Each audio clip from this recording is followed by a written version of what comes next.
হয়, আপোনাৰ যদি কঁকালৰ বিষ আছে তেতিয়াহ'লে আপুনি গোৱালপাৰালৈ নাহিব, কিয়নো গোৱালপাৰাৰ এটা পথে এতিয়া গোৱালপাৰাবাসীৰ বাবে এতিয়া মূৰৰ কামোৰণি হৈ পৰিছে। এতিয়া ডাঙৰ সমস্যাত পৰিণত হৈছে।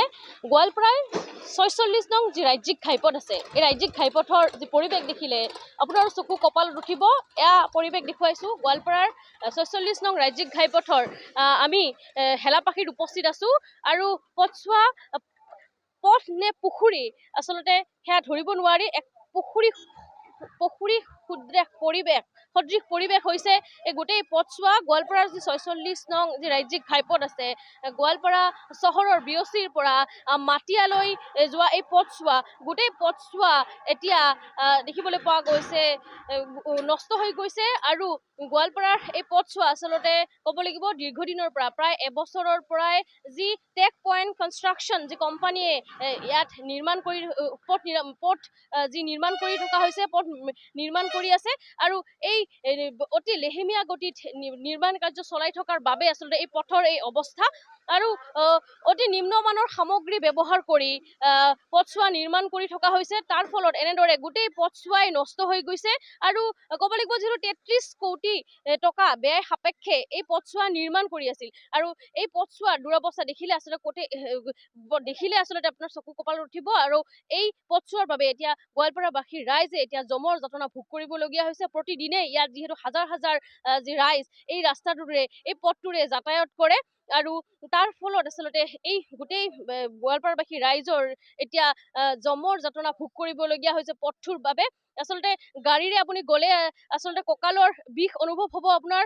চাৰিওফালে যিহেতু খালেৰে ভৰি আছে গোটেই পথটোৱে, অকল এইখিনি জেগাই নহয় আচলতে গোটেই পথটোৱে 10 কিলোমিটাৰ জোৰা এই পথছোৱা এনেদৰে আচলতে প্ৰকাণ্ড গাঁতৰ সৃষ্টি হৈছে। বাইকেৰে আপুনি আহিব নোৱাৰে ভালদৰে, স্কুলীয়া ছাত্ৰ ছাত্ৰীসকল ভালদৰে যাব নোৱাৰে। প্ৰকাণ্ড গাঁত পুখুৰীৰ দৰে পৰিৱেশ হৈছে। স্থানীয় ৰাইজ আছে যিহেতু বহু অসুবিধা হৈছে আপোনালোকৰ আৰু আপোনাৰ বুলি নহয় গোটেই গোৱালপাৰাবাসীৰে আচলতে অসুবিধা হৈছে। হয়, গোটেই পথছোৱা আচলতে এনেদৰে হৈছে। হয়, আপোনাৰ এই ৰাস্তাটোৰ কাৰণে বৰ অসুবিধা হৈ আছে। ল'ৰা ছোৱালীক স্কুলত লৈ যাব নোৱাৰা হৈছোঁ। যদি লৈ যাবলৈ হয় তেনেহ'লে গাড়ী যোৱাতে পানী আহি কেনে কাপোৰ চাপোৰ লেতেৰা হৈ যায়। আৰু কেইদিন আগতে আমাৰ চিএম ছাৰে আহিছিলে, চিএম ছাৰে আহোঁতে অলপ মেৰামতি কৰিছিলে। এতিয়া DC ছাৰে আছে, DC ছাৰে এইবিলাক ৰাস্তা সদায় অহা যোৱা কৰে, সিহঁতে দৃষ্টি নাচায়। আৰু সিহঁতে যদি কিবা পদক্ষেপ লয় সোনকালে ৰাস্তাবিলাক বনাই দিয়ে। মানে এইটো মোৰ আহ্বান, সোনকালে যেন ৰাস্তাটো মানে ঠিক কৰি দিয়ে।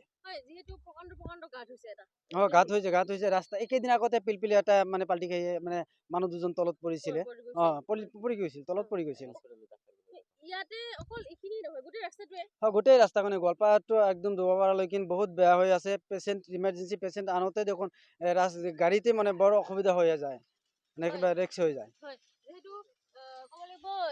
এই ৰাস্তাটোৰে আচলতে প্ৰতিদিনে যিহেতু হাজাৰ হাজাৰ লোক যাতায়াত কৰে, এই ৰাস্তাটোৰে আচলতে গোৱালপাৰাৰ যি সূৰ্য পাহাৰ, যি উত্তৰ পূৰ্বাঞ্চলৰ ইলৰত খ্যাত দ্বিতীয় কাশীধাম খ্যাত, যিহেতু গোৱালপাৰা সূৰ্য পাহাৰলৈ এই ৰাস্তাটোৰে বহু লোক আহে। কিন্তু এই ৰাস্তাৰ এই অৱস্থা, কিন্তু এই ৰাস্তাটো আচলতে ৩৩ কোটি টকা আচলতে নিৰ্মাণ কৰা হৈছে। ৩৩ কোটি টকাৰে গোটেই যি ৩৩ কোটি কৈ আছে, ইয়াতে ৩৩ কোটিৰ অলপো কাম কৰা নাই। গোটেই পইচা মাৰি খাই আছে। এতিয়া আমাৰ এতিয়া ৰাস্তাৰ কোনো খা খবৰ নাই। ৰাস্তাটো একদম গাৰাৰে ডাঙৰ পুখুৰী হৈ আছে, কোনো খবৰ চবৰে নলয়। এতিয়া গোটেই ৰাস্তা মানুহ পেৰেচানি হৈ আছে। বাইক লৈ স্কুলত ল'ৰা ছোৱালী লৈ যাব নোৱাৰোঁ আমি। গাড়ী লৈ যাওঁতে গাড়ী ক'তবা কেপচাইট হৈ যায়। য'তে ত'তে মানুহ এক্সিডেণ্ট হৈ আছে। কিন্তু এতিয়া ৰাস্তাৰ ভয় হৈ আছে, কিন্তু আমাৰ এই ৰাস্তাৰ কোনো খবৰ নলয় কৰ্মীসকলে।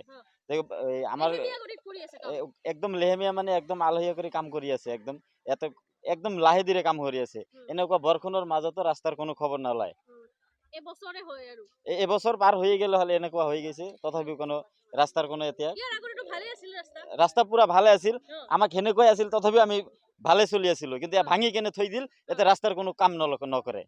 ইয়াৰ আগতে ভালে আছিল ৰাস্তা, কিন্তু পুনৰ মেৰামতি কৰাৰ বাবে ৰাস্তা ভাঙি পেলাই এতিয়া নতুনকে নিৰ্মাণ কৰিব ওলাইছিল যদিও কিন্তু এতিয়া এই অৱস্থা কৰি দিলে। আৰু আমাৰ সেই আগতে ভালে আছিল, তেনেহলে ভাল যদি সোনকালে নকৰে তেনেহলে ভাঙি কেনে আমাক আৰু বেয়া কৰি দিল। আমাৰ আগৰে ভালে আছিল। এইটো সেইকাৰণে আমাৰ আপোনালোকৰ ন্যায়ালয়ৰ ওপৰতো আহ্বান জনাইছো যে অতি সোনকালে আমাৰ ৰাস্তাখিনি মেৰামতি কৰি দিব লাগে এই অনুৰোধ ৰল যেটো CM আহিছিল কেইদিনমান আগতে এইপিনেদি গৈছিল এইটো ৰাস্তাৰে গৈছিল CM আহিছিল আহিছিল দেখিছে নিশ্চয় তেওঁ গৈছে হ্যাঁ হেমন্ত বিশ্ব শৰ্মা ডাঙৰীয়া আমাৰ এইখিনি ৰাস্তাতে আহিছিল তাৰ সেইখিনি আহাতে মানে ৰাস্তাৰ কৰ্মীসকলে অলপ বালি মাটি কিবা দি কেনে অলপ মেৰামতি কৰি দিছিল তাৰপিছত আকৌ এনেকুৱা আৰু খাল বিল পুখুৰী হৈ গ'ল বহুত অসুবিধা হৈ আছে আমাৰ নিশ্চয়কৈ ক'ব লাগিব এয়া গোৱালপাৰাৰ পথ আমি দেখুৱাইছোঁ গোৱালপাৰাৰ ৪৬ নং যি ৰাজ্যিক ঘাইপথ সেয়া ঘাইপথৰ পৰিৱেশ দেখুৱাইছোঁ আৰু এই পথেৰে আচলতে হাজাৰ হাজাৰ লোক সদায় যাতায়াত কৰে প্ৰতিদিনে যাতায়াত কৰে গোৱালপাৰাৰ যি সূৰ্য পাহাৰ যি উত্তৰ পূৰ্বাঞ্চলৰ ইলোৰা তথা দ্বিতীয় কাশীধাম খ্যাত সূৰ্য পাহাৰলৈ এই ৰাস্তাটোৰে বহু লোক আহে আচলতে এই ৰাস্তাটোৰে যাব লাগে কিন্তু এই পথছোৱা এনে পৰিৱেশ দেখিলে আচলতে কোন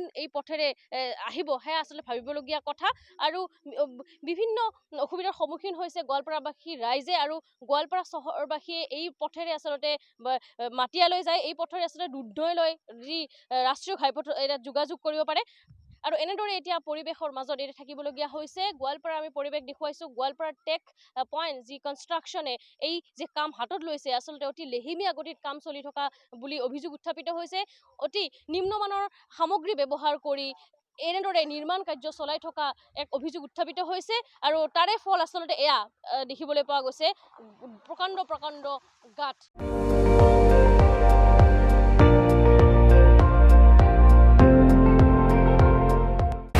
আপুনি চাই আছে ND24 সৰ্বশ্ৰেষ্ঠ নহয় সৰ্বোত্তমৰ দৌৰ